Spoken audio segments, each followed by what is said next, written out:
This video is a recording of a live event, about an hour and 15-minute webinar, and it's really packed with all sorts of energy healings and information and explorations into the fine abstract layers of creation. I hope you love it. If you do, please like and subscribe. And thank you for being with me on this journey as we're all learning how to apply the ancient wisdom and knowledge of consciousness to modern day situations and circumstances. Thanks for being with me. The way this works is first I give a little prayer of gratitude, and then I do an overview of what's energy healing for all the new people. And not very long, just a little overview. And then we dive into tonight's topic. And tonight's topic centers around relationships. But as you all know, the topic is general, and it allows us kind of a launching point to go deeply, deeply into the mechanics of how consciousness manifests and the mechanics of how we manifest health for ourselves, of course. So, all right, here we go. Prayer of gratitude. Thank you to the source of creation for everything, for all of us, for all of our ancestors, for the precious bridge between the source of creation and all that is manifest, including the mechanics of consciousness to heal, including our ability to work concisely and efficiently, including the empowerment of everyone in this healing session with the resources to support incredible mastery over the energy healing process, incredible mastery over the manifestation process, so that we always have the resources to meet any situation, anytime. Thank you so much. Okay. Oh, hello. Hello, welcome. Welcome, brave souls. So I didn't think a single person would show up tonight because of the ice storm. And lo and behold, we have a full room. Amazing and wonderful. I know, wow. All right, so good to see everybody. Thank you for coming, everyone. What is energy healing? Energy. Thank you, everyone, for commenting and chatting. You're so sweet. What is energy healing? Energy healing is a process, it's like a technology, which utilizes awareness, our incredible innate ability as human beings to focus awareness concisely, powerfully, intentionally.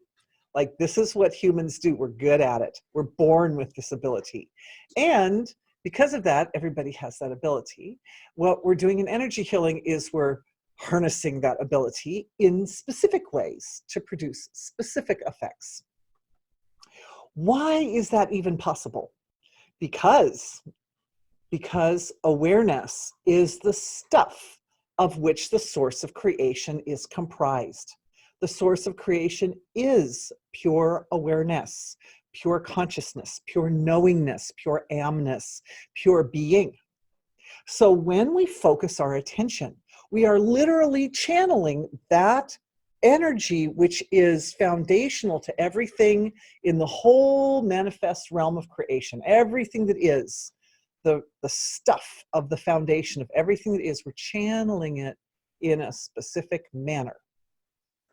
So the whole premise behind energy healing is to do that really intelligently. That means to use discrimination. That means to leverage, in the case of healing, we're talking healing, right? So what we're doing is we're using discomfort or symptoms or whatever rises up that is not aligned with natural law. We're using that as a launching board to direct intelligence in a really specific manner. Right? So more people arriving. So that's what energy healing is. And of course, in order to direct attention intelligently, we need a roadmap. So part of the story is defining the territory. And the territory is the ocean of consciousness, because our physiologies, hey, are just a little, they're just like a little expression, surface expression. They're a little surface expression of the entire subtle realm of consciousness. Consciousness ranges all the way from the surface all the way down to the finest. One of the good ways to divide up that range is through levels of density, right? So there's more dense physical, less dense, more abstract, and then finally source of creation. Another way to do that, there are lots of different ways to do that, as many ways as there are opposites in creation. Any two opposite values can act as the points of reference for encompassing the vision of wholeness. All right, so that's a lot about what energy healing is. That took a little while. Let's go moving on directly to tonight's session. If I need to describe more or define more terms or something for you, I will as we're going along. Okay, tonight's talk is called Healing the Relationship with Source, the source of creation, to heal all relationships.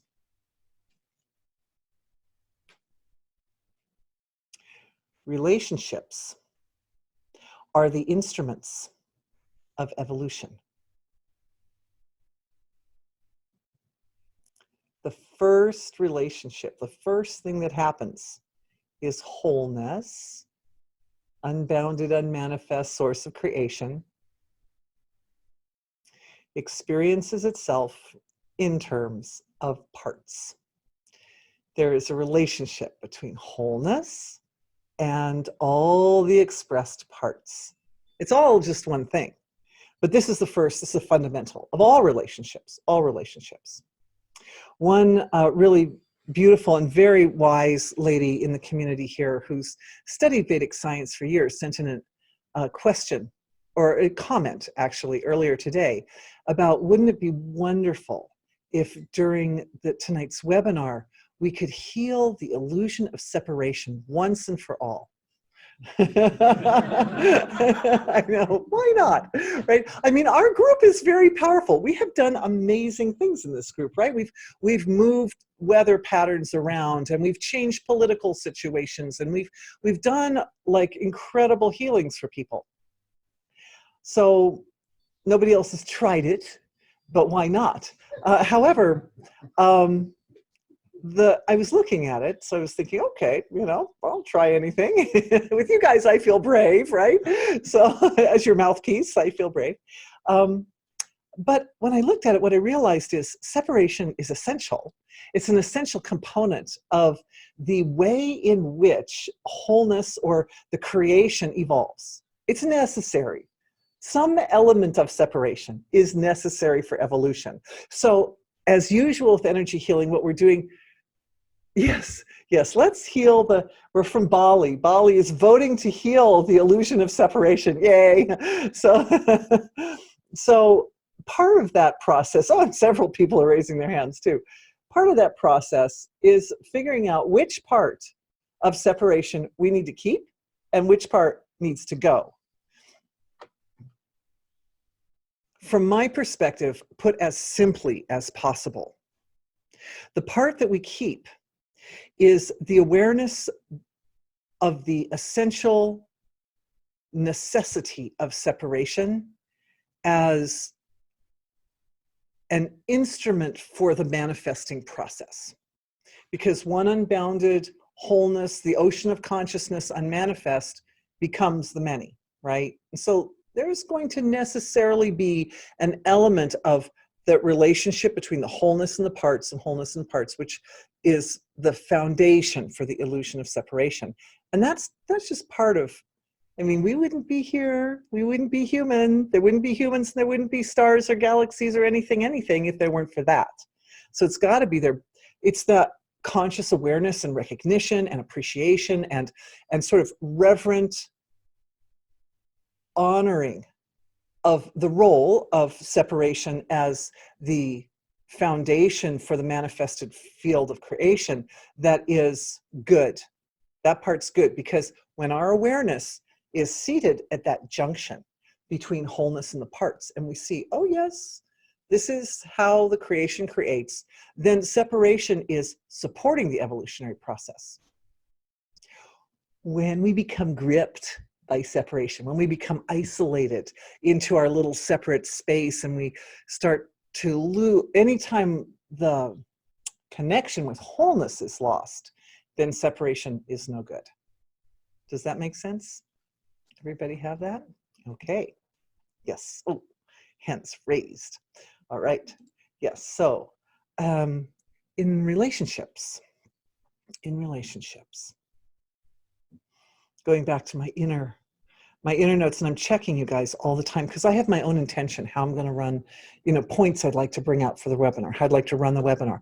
But it's really important that everything that I am when I am here with you is a reflection of your needs and is a reflection of what our healing collective is ready for and wants, etc. So sometimes that really pushes me into new territory, which I absolutely adore. So I'm checking all the time. Just saying. Just saying.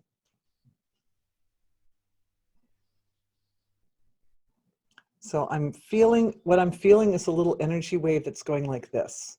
And it's settling from a more gross level of creation down, and settling down into that really fine level where it's oscillating back and forth between wholeness and the parts.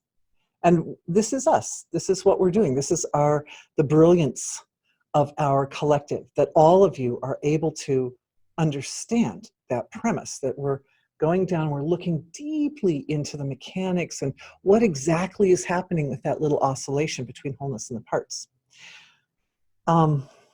The first thing that arises for me is if we assume that the principle that the whole is always greater than the sum of the parts, then this creates a natural dominance hierarchy in the relationship between wholeness and parts, right? Because the wholeness being always greater than the sum of the parts will always be kind of like the dominating energy or the dominating element, and the parts will be secondary. However, there's another law of nature that counteracts that law of nature. And the other law of nature says that the whole is found in all the parts.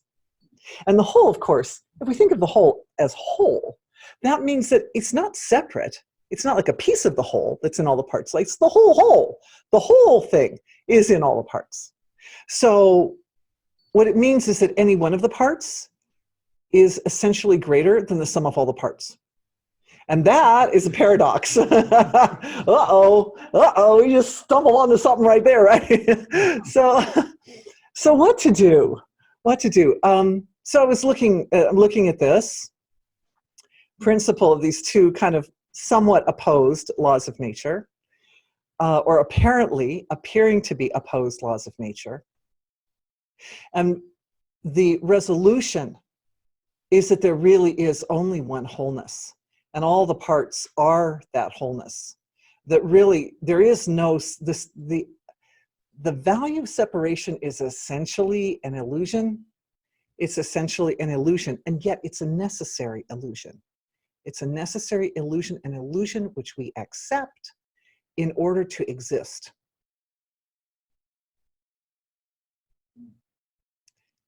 Okay. So here's what's coming. I'm in new territory now. Thank you very much. My favorite spot. Is that on one level, if we think of ourselves as a spectrum from denser to subtler, and we can also think of right now, I've been last few days or a week or so, I was working with what we call the 8 Prakritis. For those of you who are not familiar, these are considered expressions of nature, expressions of manifestation that go through the 5 basic elements from denser to subtler, right? So space, water, fire, air, and, earth, water, fire, air, and space, and then mind, intellect, and ego, making 8. Okay, so some aspects of self necessarily accept the illusion of separation as real in order to support existence. In other words, if we divide up the elements, into the 5, then it's like we have to accept some separation, some difference. There's some difference between water and fire. Really it's a continuum. Really there's a continuum in there. I was learning about these places under the ocean where these intensely hot vents of like magma and fire are coming out under the sea surface. So there are places on Earth that we can find examples of others where there's like kind of a mixing together of the elements. But the point that I'm trying to make is that from the level of experience, from the finest level, from the ego level, yes, I'm seeing, from the ego level, if we define ego as sense of self, okay, we define ego as our sense of self, then from the ego level, it's possible to directly experience wholeness, and everything is wholeness, and everything is complete. Even the parts are wholeness. But the level just above the ego is intellect, and the nature of intellect is to discriminate. So intellect naturally defines differences. So there's a junction right there, and I'm pointing to it with my words and my awareness, because that's where the rubber meets the road regarding our ability to integrate wholeness so completely that even in the throes of the most dynamic expressions of individuality and manifest world and world of diversity and differences, the wholeness is not lost. That's the key, is not to lose the wholeness. Then the separation doesn't grip, but acts as an instrument for evolution. Okay, and not just an instrument for evolution for the individual level of self, but the instrument of evolution for wholeness. Like the entire divinity is self-interacting with itself through this whole manifest field for the sake of its own evolution, right? Okay, so into the gap between ego and intellect. And just as I mentioned, those vents that come up under the ocean, where you can get these two seemingly very different elements working together harmoniously and mixing together. Out of the vents, all kinds of minerals come out, and there are little animals in the ocean that eat the minerals, and they're like the first level of the food chain in the ocean. I mean, it's just the most beautiful primordial thing that happens down there in the ocean.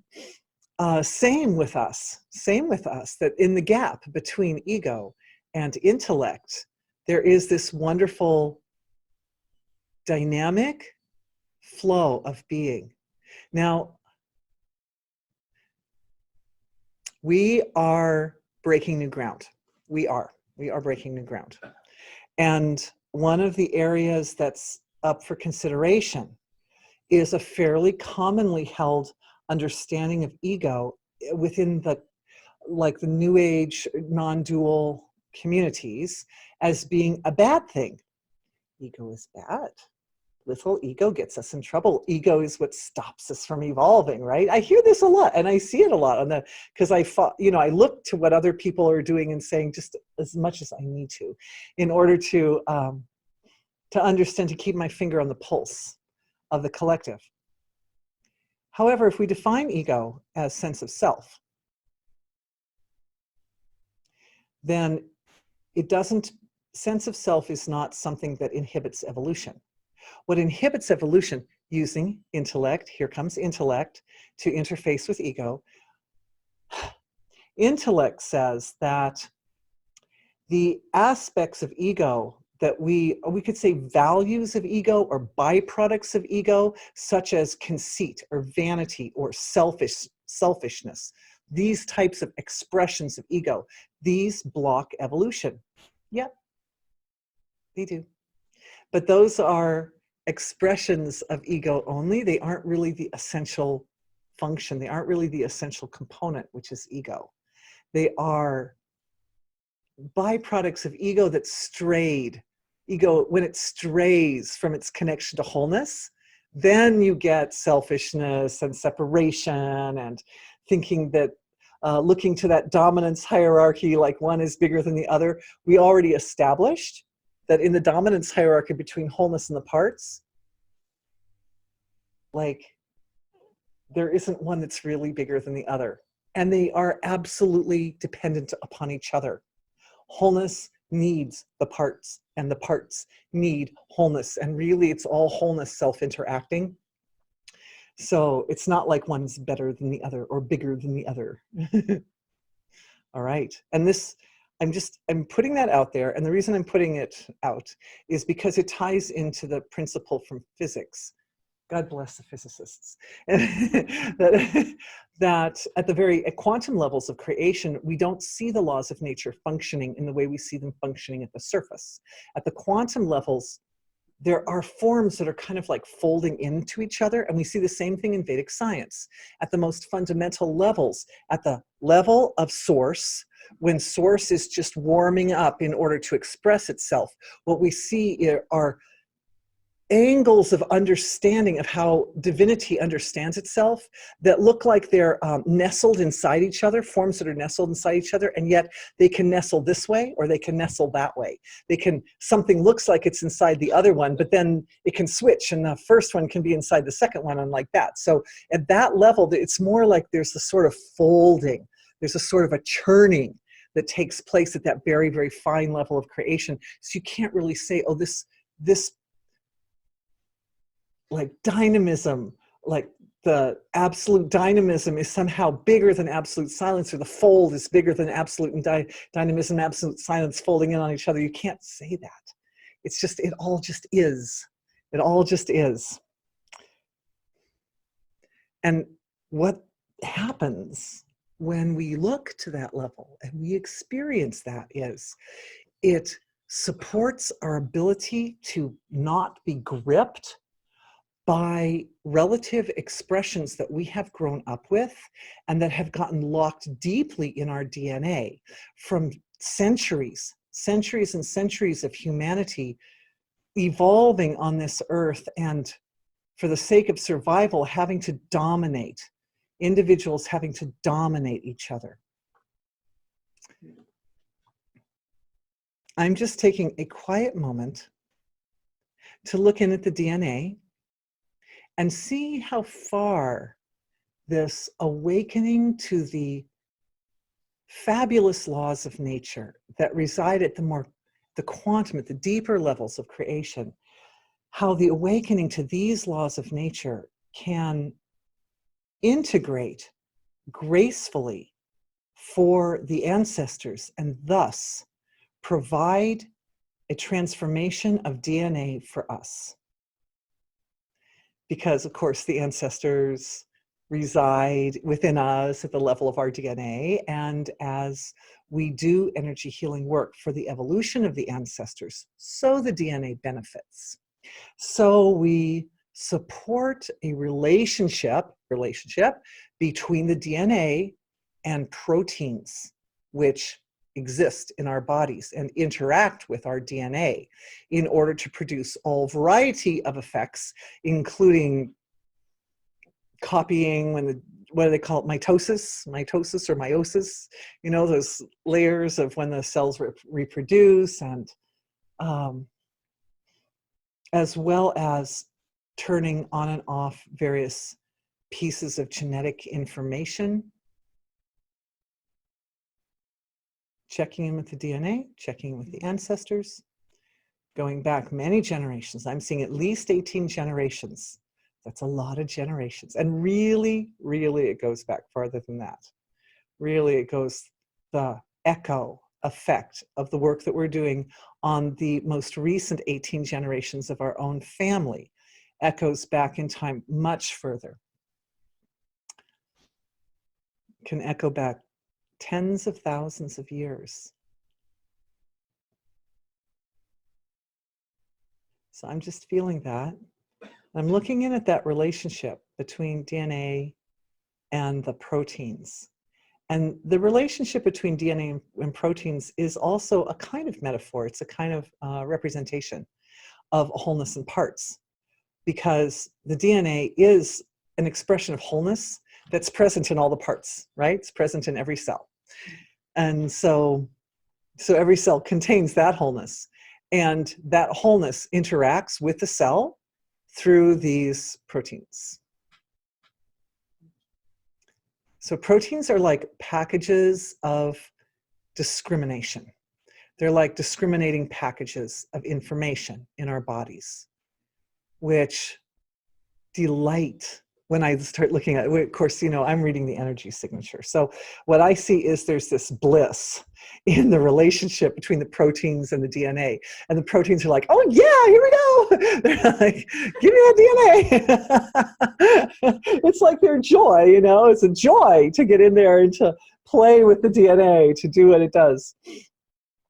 But there's also, what I'm seeing happening is an increase of a sort of reverence, of a reverent love and respect between the DNA and the proteins. Dignity, increase of dignity. There are laws, there are rules by which the proteins interact with the DNA.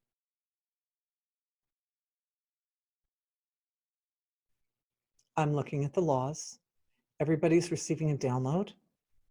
It's like a rule book, right? It's a rule book with all the rules, all the laws of how the proteins interact with the DNA. Ah, very interesting.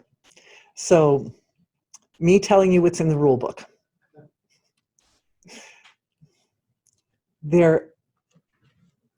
Remember, the title of today's session is Healing the Relationship with Source. So that's kind of like the primary, healing the relationship with Source. And then that helps to heal all other relationships. Well, as you all know, those of you who've been with me a long time know that we found our actions are grounded in or founded upon these subtle structures, these subtle parts in the causal field. So I was looking at this causal ocean of self, this causal level of the physiology. That's the area, for those who are new, that's the area right next to the absolute. It's like the first level of manifestation, the finest level of manifestation. Very abstract, very abstract. And the tide, you've heard me talk about this before, the tide that runs through that level of our physiologies, from wholeness to the parts, and wholeness to back and forth, wholeness and parts, wholeness and parts.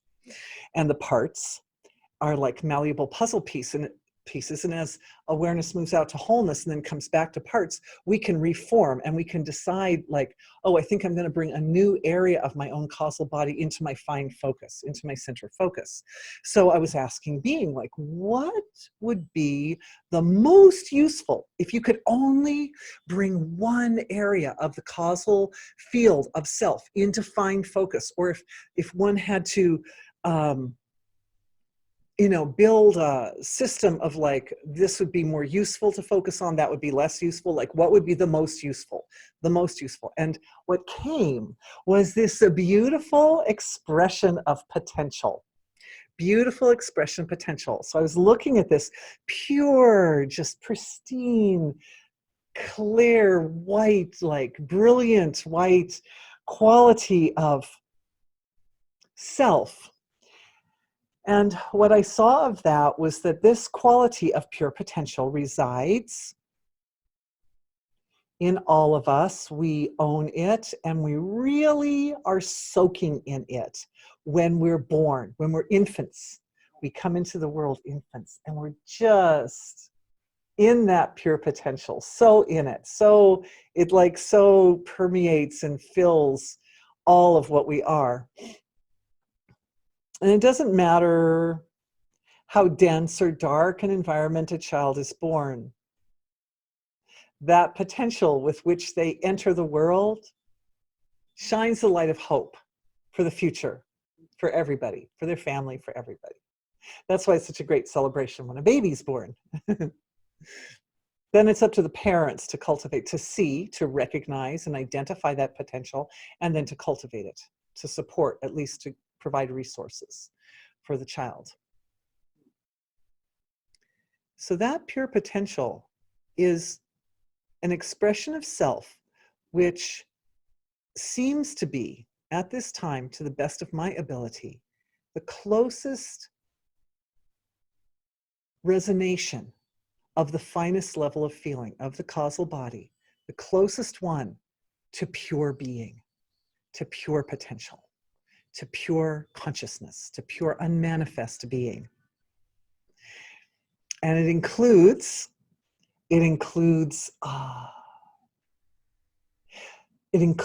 the value of transformation, right? Because the nature of pure potential is it fuels the ability to evolve. And it also is very, very close in structure, for those of you who've been with me through other lectures, to the qualities of Agni. Because Agni is the first fire, it's the first light. And Narayana is the Vedic term for that aspect of the causal field, which is present at the transformation, the shift from folding into one's nature deeper, deeper, deeper, to emerging forward to create the creation. So Narayana sits right at that junction, right at that point where the folding in turns and starts to come out.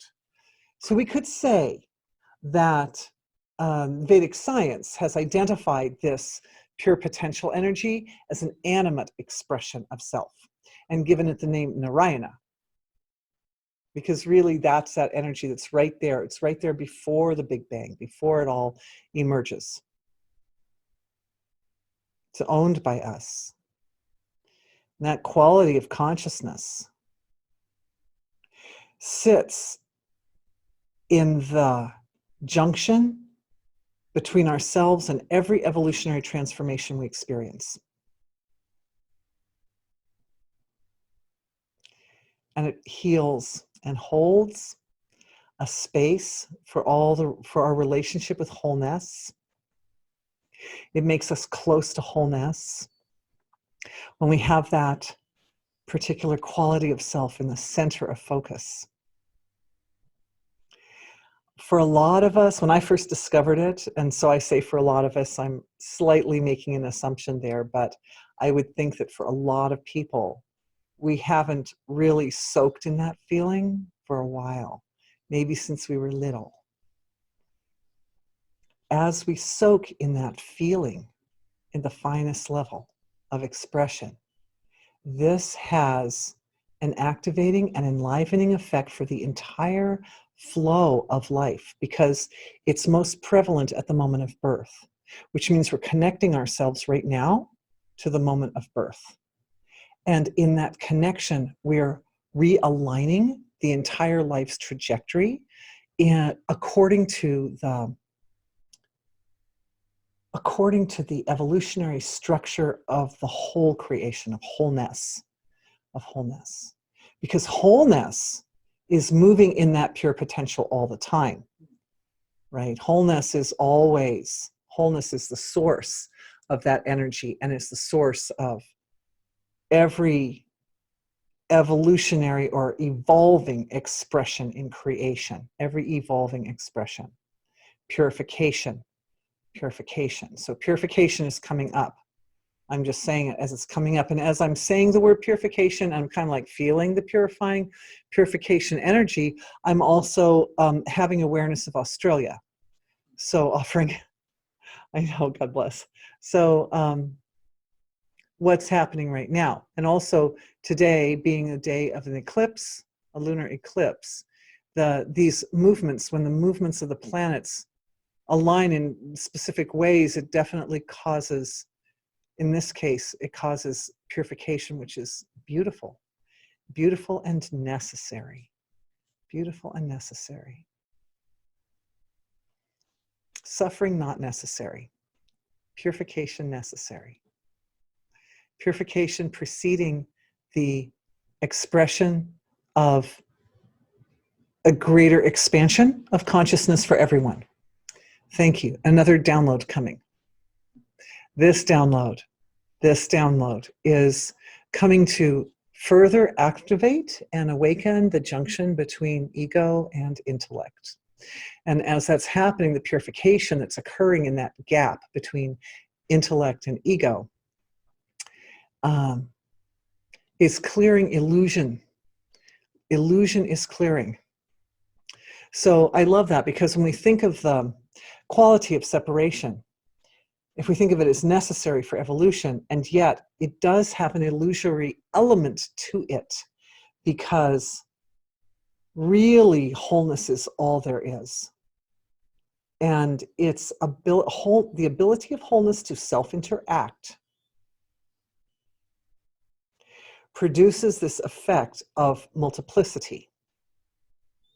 It acts through the multiplicity. It folds out into the parts and then folds back into the wholeness. And this provides structure by which wholeness evolves. And that interaction, that dynamic discourse of wholeness with itself is essentially, it's like completed. As the cycle completes, right, from wholeness out to the parts and then back, it completes. And then therefore we can say, well, what happened? Like, it was just wholeness the whole time.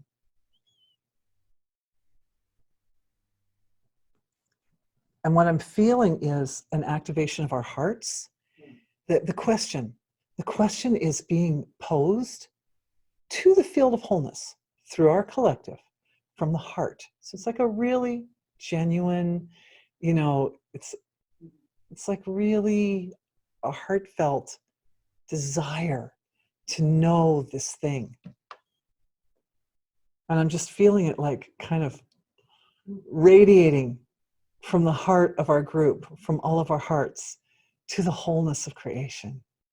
What it is, what it is, what it is. And the answer that's coming back is, it's about the expansion of knowledge, knowingness. And that each of us is an instrument for knowingness, an instrument of knowingness, an instrument which knows. We are each an instrument which knows. And so by evolving out into the points of projection, which is each person, and then folding back into its own nature, it knows itself, and we know ourselves in a more expanded and more complete way. We know ourselves as that wholeness.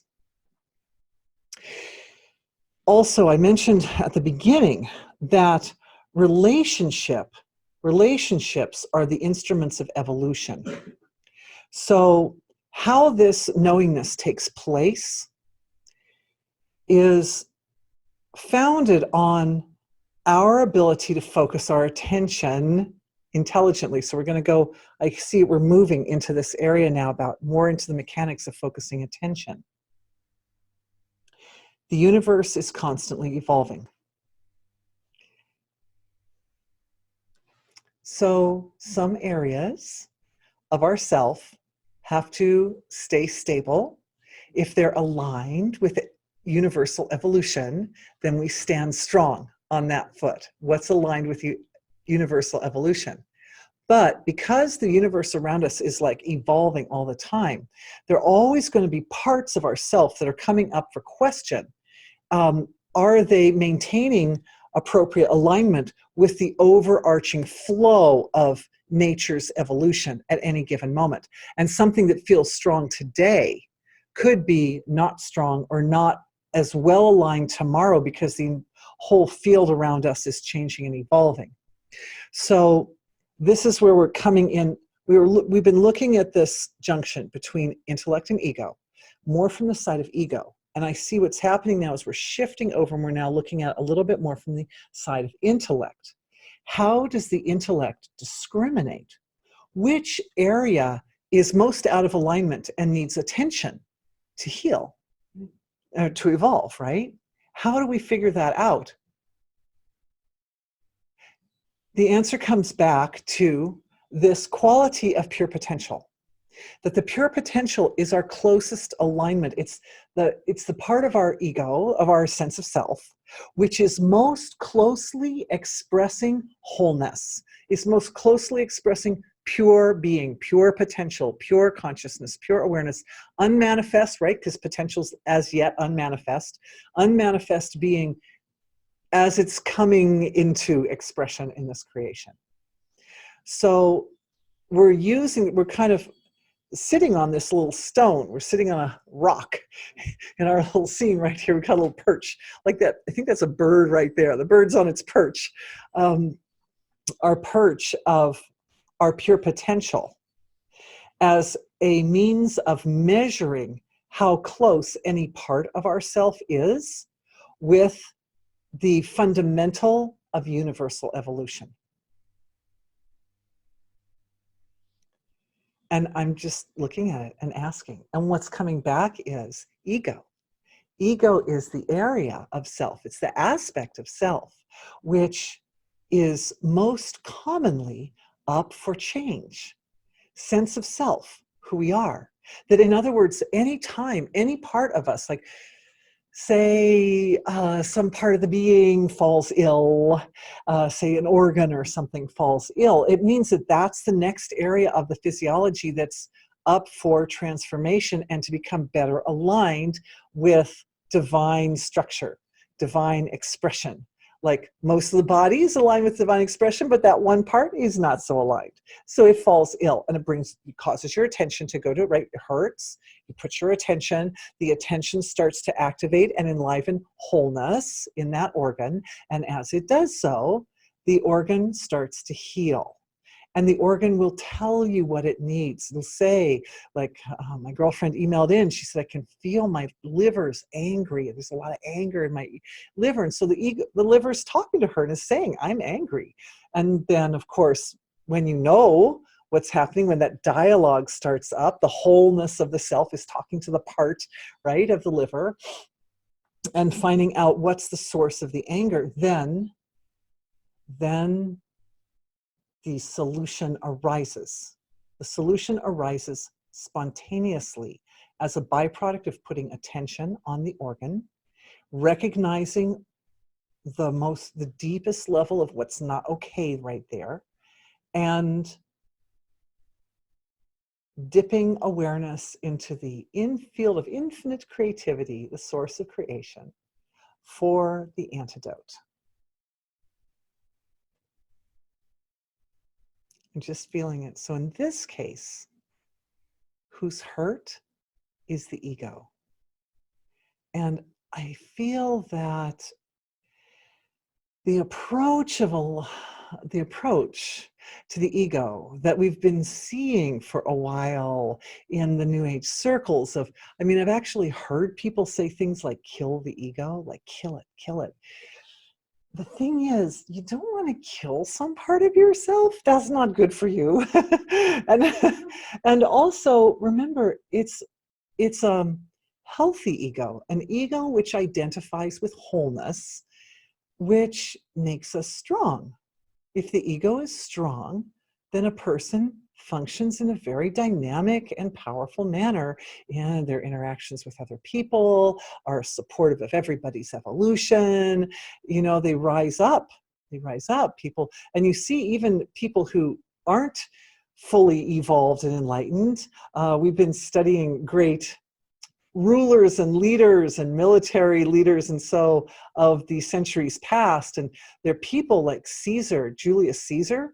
This guy had supportive nature like nobody's business. It was amazing what he could not have accomplished as much in his life as he did if he hadn't had tremendous supportive nature.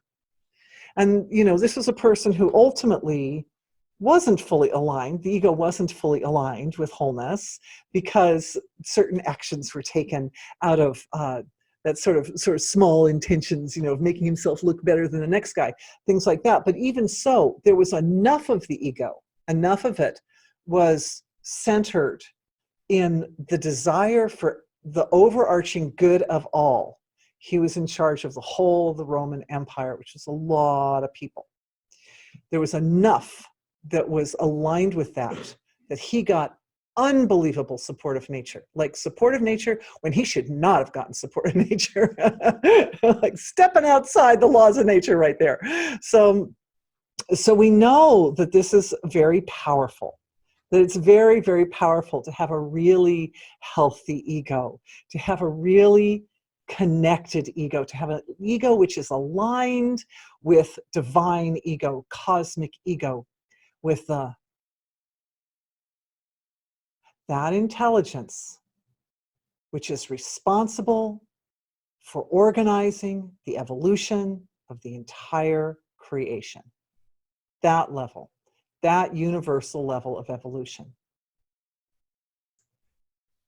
And my friend's beautiful idea that what we could do is eliminate the illusion of separation once and for all means an upliftment of sense of self, not just for ourselves as individuals, but for all people, for all people.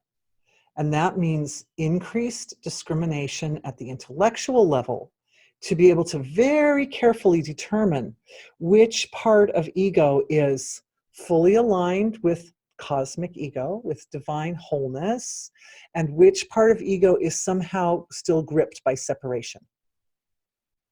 So that means we're looking at that edge of ego, that slice, that piece of ego that sits really close to intellect, because under normal circumstances, ego is as sense of self, is only expressing wholeness. But it's when the ego comes close to the area of intellect that discriminates that we start seeing that connection between a sense of separation and the sense of, this is what I am, my wholeness.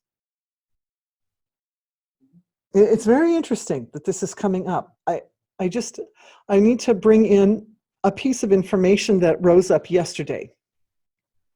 It was an incredible pleasure yesterday to meet with a group of people. Many of them I had never met before, but just recently came to connect with a group of people who had a vested interest in, all of whom were energy healers and all of whom were interested in doing a healing for the fires in Australia. And one of the ladies there was reporting from Australia as we were doing the healing. And she was saying that she had recently met with a group of Indigenous grandmothers in Australia. And she talked about their connection to nature and how it was astounding to her to sit with these women who were connected to nature so in such a complete and integrated manner that what she saw was like nothing she'd ever seen before. She said all of them were like in their 80s. You know, they were all quite elderly women who were working together as a collective.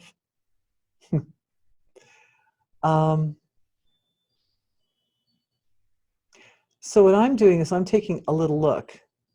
And what I saw happening, partly what we as a collective yesterday saw happening with the fires in Australia, was a very intense purification that was making way for a download or an upcoming, like an activation of a much higher level of functioning for our whole world, coming through the navel of Australia, coming through the center of Australia, Uluru, which is like a power center. It's a Ayers Rock. It's like it's one of the sort of, it's considered one of the chakras of the earth. And that through this Uluru, according to the indigenous traditions of Australia, tomorrow, Sunday the 12th, which is also an auspicious day for meditating community. The 12th is the day that this huge amount of information is coming through Uluru in Australia, coming to the whole world.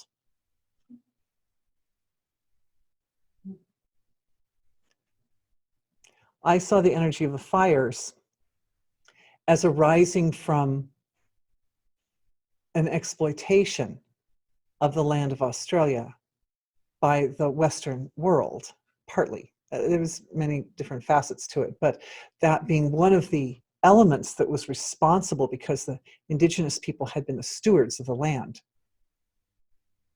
and they had not been treated honorably and respectfully. The dream time in Australia represents the manifesting process, the divine interacting with its own nature, the Dreamtime technologies. I'm going to call them Dreamtime technologies. And I want you to know that even though I'm not Australian, Indigenous Australian, I speak about it with some authority, with some knowledge, because as a tiny child, like 6 months old to about 2 years old, during that time, I lived with the Indigenous people of Australia and was fortunate to be befriended by the main medicine man shaman of the group that we lived with. And he put me on his lap. My mother tells me he had like only one eye and he had like a bone through his nose. And her sweet little pink daughter was sitting on the lap of this guy, you know. But he sang to me for hours and hours. And he sang to me all the stories of the people. And he shared in his language, in his native language, when I was pre-speaking, right? When I was pre-English myself, he was telling me the stories and sharing the technologies of Dreamtime. I was pretty small. So my ability to integrate that experience was, I would say, questionable. However, what I know enough, I can see enough to see that what's coming is an integration of the Dreamtime technologies for all of us. And you have to understand that the people who have mastered those Dreamtime technologies have tremendous mastery over natural law. They're individuals called clever men, and they could do all kinds of things that are really outside the scope or range of what the Western world considers to be the potential of human beings. So it brings us back to the element of potential, right? That we have this, if we come back to potential in its purest form, in its potential form, the potential of potential, and we use that as a marker or a measure for how well we are aligned with natural law, then that supports our ability to make changes, to transform aspects of our own sense of self or our own nature, which are barriers or holding us back from moving into expressions or moving into capabilities which are way advanced of anything that we have previously been able to accomplish. Now, one of the first things I notice as we're starting to kind of move into this area, oh, thank you, I'm keeping an eye on the time. Yes, I love you guys. In about 8 minutes, I'm going to start answering questions, and I see a question has come up, so we will do that. But the first thing I'm noticing is that when we move into that level of connection with natural law, it is terrifying because it's so different from anything that we've done so far. And it's a responsibility when you have the ability to work with nature in this just very profound and powerful manner, then the responsibility to do so, to not ever waver even a little bit from actions and thoughts and flow, which supports everyone's evolution, that becomes a bigger thing. So my perception of it right at this moment is that if the downloads of information and the transformation of our physiologies, and it does always this requires some subtle transformations, that means increased discrimination. Oh yeah, right. She's saying the healing for this webinar is, right, because it's actually for relationships, thank you. But we're working tonight, as you know, usually. We do more of the theoretical side of it on Friday night, and we go more into the practical boots on the ground side of it on Saturday morning. And what we're doing right now is we are healing our own relationship with Source, because that's the title is Healing the Relationship with Source. So what we're doing is we're looking in at these sort of fine levels of our own consciousness and our own physiologies, and we're healing that level of our own relationship with self, including, and that necessarily includes healing relationship with ego, because the ego has been, I would say, put down a bit. The ego has been considered the bad guy for quite a while, and it wasn't really the ego that was the bad guy. It was just the effects of an ego that's gripped by separation. That's all. It's not the ego itself is a glorious and essential component and necessary aspect of ourself, without which we could not connect to source. So going back to the point between the ego and the intellect, which is right where the separation comes in. And as we know, separation in relationships, no good. We like to have union. We like to be connected to people. That's what relationships are based on, that connection. And enough difference between individuals that the interaction between them births new knowledge, which is why I appreciate that question. Thank you. I was going to say, terrifying to have that responsibility. However, when the knowledge is received at the same time, or is like the knowledge being received is completely integrated with the ability to only perform actions which support everybody's evolution, which support, I only perform those actions which are most aligned with cosmic evolution. Because when we're personally most aligned with cosmic evolution, then our actions and behavior and thoughts and everything are aligned with cosmic evolution. That supports everybody. Even if people don't think that it's supporting them, even if they're a little bit misaligned themselves and they think, oh, what I really, really want is to wreck myself or something like that. Doesn't matter, doesn't matter, doesn't matter. Sometimes you might, in the name of supporting everyone's highest evolution, you may find yourself doing something that is opposed to somebody's personal desire. It's okay. It's okay. We cross that bridge when we come to it. The point is, integration. So what's coming into the fine focus is at the subtle level of creation, the finest level of feeling. Integration is coming into alignment with pure potential, and integration is supporting the ability to receive a download of information that stretches us far beyond our original normal concepts of who and what we are, and also gives us this incredible responsibility to be very much more aligned in our being with cosmic evolution than we ever have before. This healing that we did earlier for the intellect, that helps the intellect, that supports the ability of the intellect to be very concise and to be able to scan through the entire field of ourself, of who and what we are, and find those exact little spots which are least aligned with cosmic evolution, and then to address those.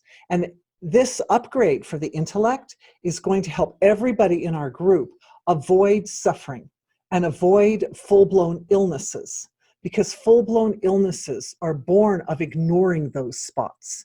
If there's a little spot that's gotten out of alignment with cosmic evolution and we ignore it, after a while, the environment's just like time waits for no man, right? The evolution around us, the universe is just going to move. And if there's this piece, it's like, no, I'm rigid. I'm just going to sit here because this worked for me, 150 years ago, so it can work for me today. And then that part, after a while, the environment's going to push past it. And that part is going to have no choice but to basically break out. And then it'll be forced forward.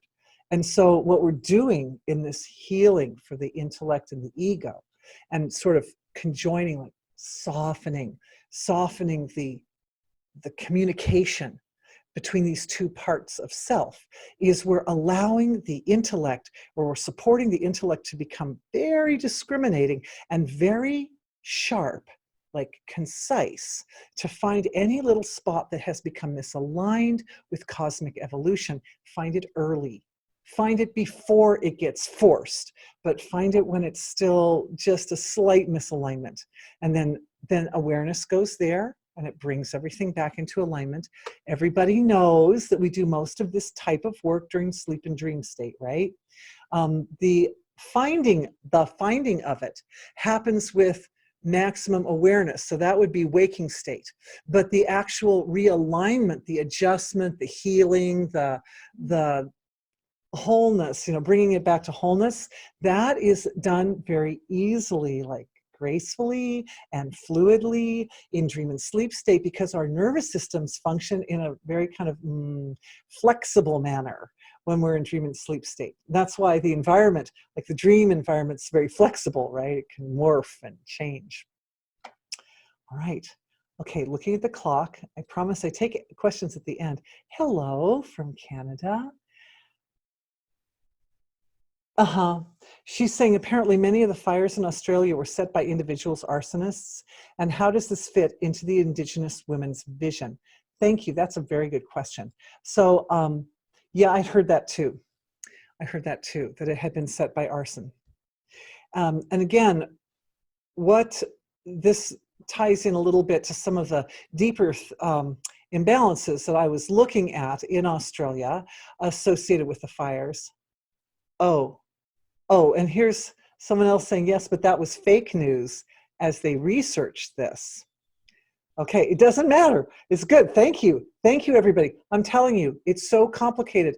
This healing that we're doing to help our intellects be more concise, it's really important today because there's so much news in the news that it's really hard to tell what's news and what isn't news anymore.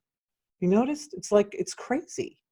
It's crazy. And I realized that one of the reasons that this happened was that for a long time, our media outlets were very limited in scope. Like there were just a few, when I was a kid, there were just a few channels on the TV, and like most people got their news from the newspaper and like 4 TV channels.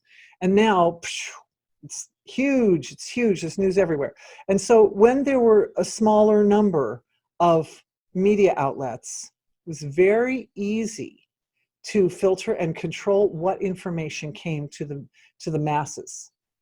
But now that the internet's very big and there's lots of news everywhere,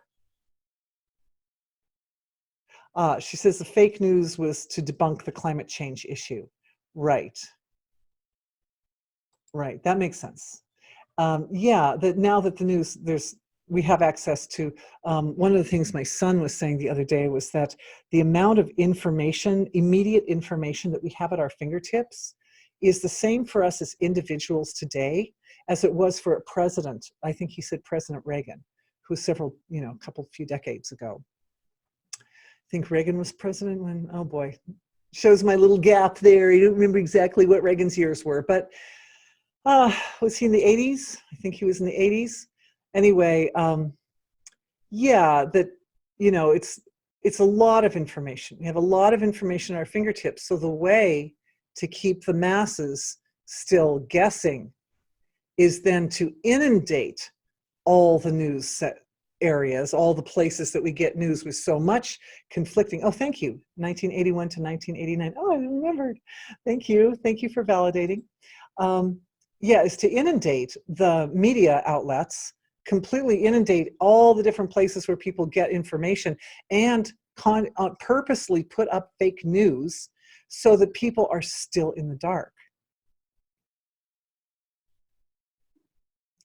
So part of our job as energy healers is to do the work that supports our ability and the ability of everyone to filter out falsehood from truth and to stay close, to be healthy filters. So hence the healing for intellect. All right. And what I was saying was, because I'm just reading the energy signatures, regardless of whether the news says this or that, which is sometimes helpful, is that I felt that the energy that was behind the fires was related to excessive alcohol use in Australia. I mean, not that it's more necessarily there than it is in other countries, but because of that use of that exploitation, abuse, alcohol use, abuse, and exploitation.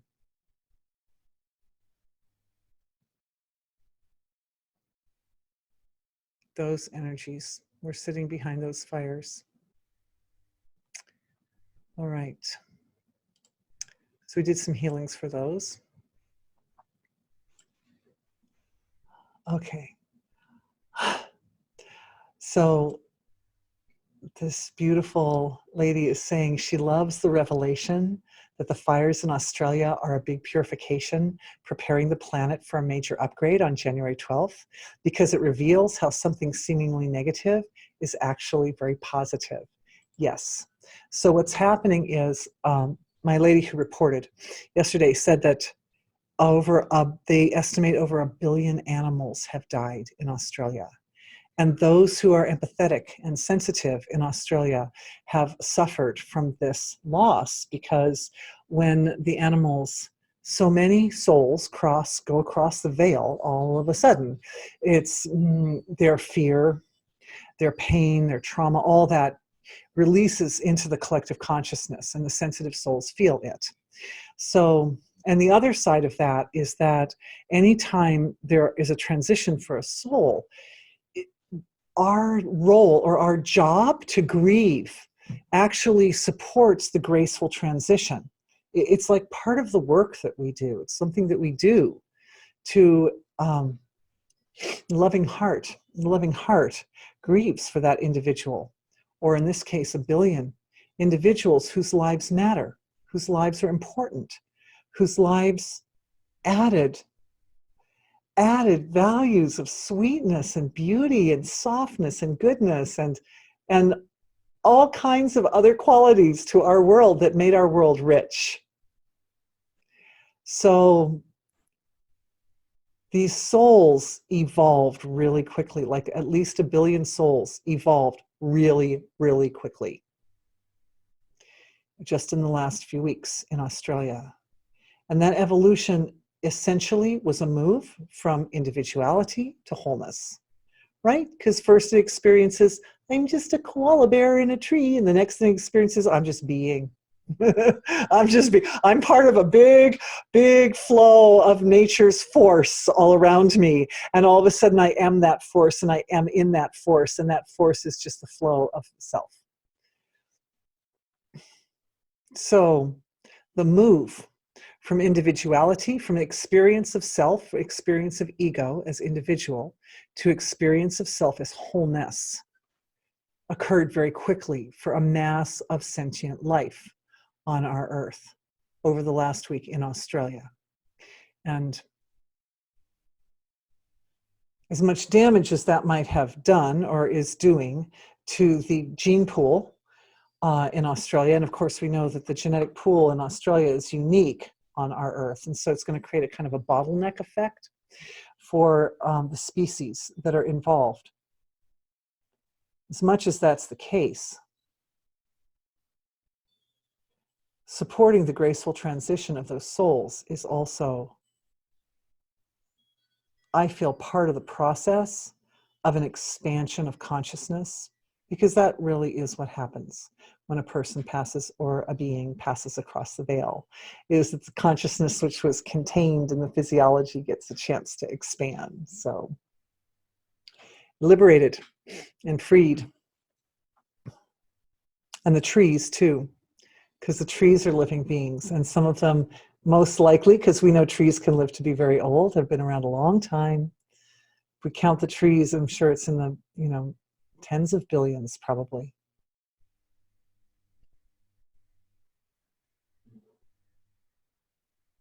I'm just holding a little space right there and feeling something that's kind of in the area of our respiratory systems.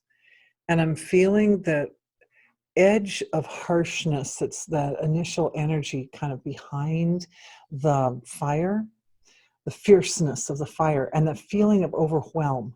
Because the fire essentially is rising because the knowledge coming in is so big that it has this potential to overwhelm. So the overwhelm is being expressed first as part of that whole purification wave. And then once that has been integrated, once the whole earth has kind of gotten used to this like huge event that has occurred in Australia, then we've manage to sort of rise up above that overwhelm, then when the knowledge comes in, the knowledge won't be as overwhelming to our systems. We will have already risen up at that point to be able to receive with grace and integrate the new knowledge coming in without the overwhelm, Because as I was saying before, and we're coming to our minutes, but as I was saying before, this knowledge coming in, it breaks a lot of boundaries in Western thinking especially. I don't think it breaks boundaries in the thinking of the Indigenous people of Australia much at all, or other Indigenous groups around the world. You know, for them, this download coming in is just going to raise their status globally and bring a lot more support, recognition, reverence, respect, and dignity to the Indigenous people of the world. But for the Western thinkers that have been a little bit more limited in the vision of human potential, that's where the overwhelm has the potential to create a problem. And so it's from that quadrant of the collective consciousness of our world where the seeds of this anger and what did I call exploitation and abuse, those seeds came in, because it was like a kind of a wave of, oh no, you don't, oh no, we're not gonna, no, we're not going to do that. Well, unfortunately, that's all that no, we're not going to do that just manifested as the fire, essentially. And nature's like, oh, you're going to give me destruction? Fine, no problem. We got that. I got that. Moving ahead, the whole environment moves, right? In spite of those stubborn holding on or attachments to old paradigms. I think we were just about to launch into how this download will affect the nervous system and the physiology. And I definitely feel that our exploration into the relationship between the DNA and proteins in the body is an essential component in that process. Because so much power over the way we manifest ourselves is held in this relationship between the DNA and the proteins. That, right? That understanding it, as this area starts to awaken for us, we're stepping in a little ahead. We're getting our toes wet into the download that's coming on Sunday here. And we will tomorrow even more, I'm sure. But this understanding the mechanics of this relationship is essential, because the proteins come forward as a byproduct of digestion. Essentially, you know, our bodies are producing and creating they're extracting the proteins from the food, and they're putting them into the body, puts those elements into circulation and puts them to work. This is all, the digestive process is all about the metabolization of experience. As we break experience down, that is analysis of our experience. As we break food down, that's like the analysis of experience. And as we rebuild body tissues, that's like the synthesis of experience.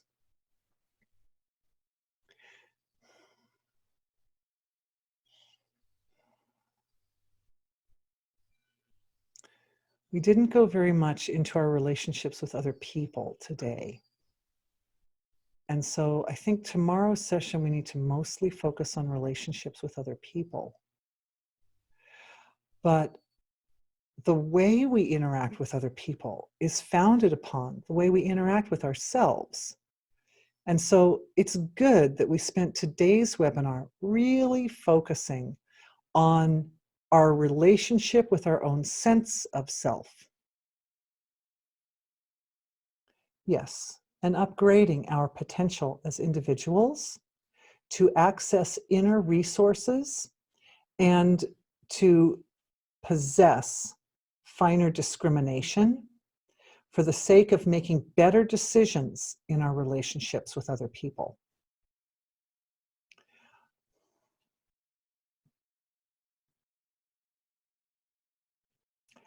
I'm seeing it. I'm seeing it. I'm seeing another little paradox rising, which is that part of the story of our healthy interaction with ourself is what we reveal to ourself about ourself and what we don't reveal to ourself about ourself. What is revealed and what is not revealed. It would be overwhelming to have all the truth at once. The denser levels, the more defined levels of ourself need to have information presented in bite-sized chunks in a sequentially unfolding pattern. When the knowledge comes like that, we can integrate it. And if we can integrate it, we can use it. And if it doesn't come, if it comes any other way, if it comes bigger than bite-sized chunks, that is overwhelming. And if it comes smaller than bite-sized chunks, we don't value it. And if it doesn't present sequentially, it turns into chaos. So this is why the increased healing for discrimination. We're going at our own evolutionary process in bite-sized chunks in a sequentially unfolding pattern based on the blueprint which is given to us by nature's evolution combined with our own pure potential.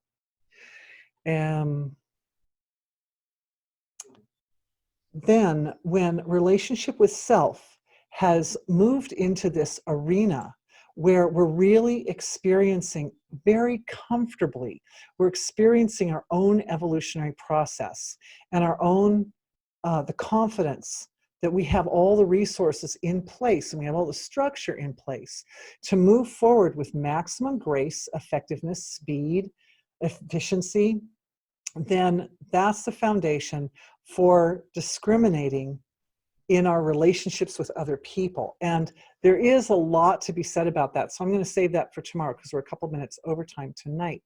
But I'm really looking forward to that because at this time, I would say the maximum number of people that I'm helping right now are having challenges with relationships. And so there's a lot of insight that we as a collective can open up, we can tease out from the subtle levels and we can bring out to the surface so that we see the mechanics of how we interact with others in a way that liberates all of us to make the decisions that will be most evolutionary for everybody. Even in situations, I was going to bring up the teaser for tomorrow, the story of King Arthur and his Knights of the Holy Grail. And one of the things about the Knights of the Holy Grail is they were constantly facing these moral dilemmas. Like they're out there looking for the Grail, right? But what happens in the meantime is things happen, right? Like the guy's in the forest, he's looking for the Grail and he sees a damsel in distress on the back of a horse going that way.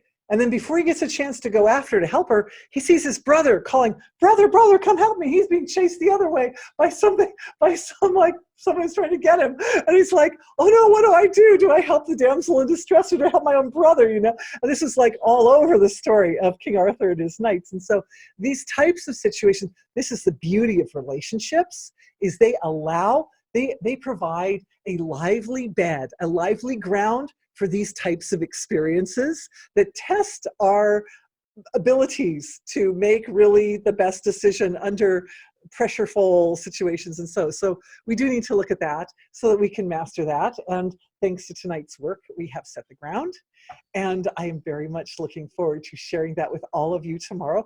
Those who can be with me in person and those who can't, you will get the recordings. And I'm grateful to have had this time with everyone.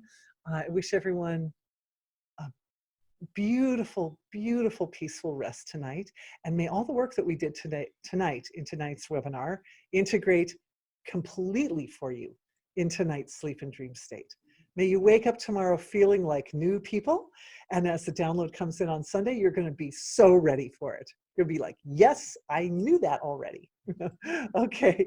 Thank you for being with me. Bye.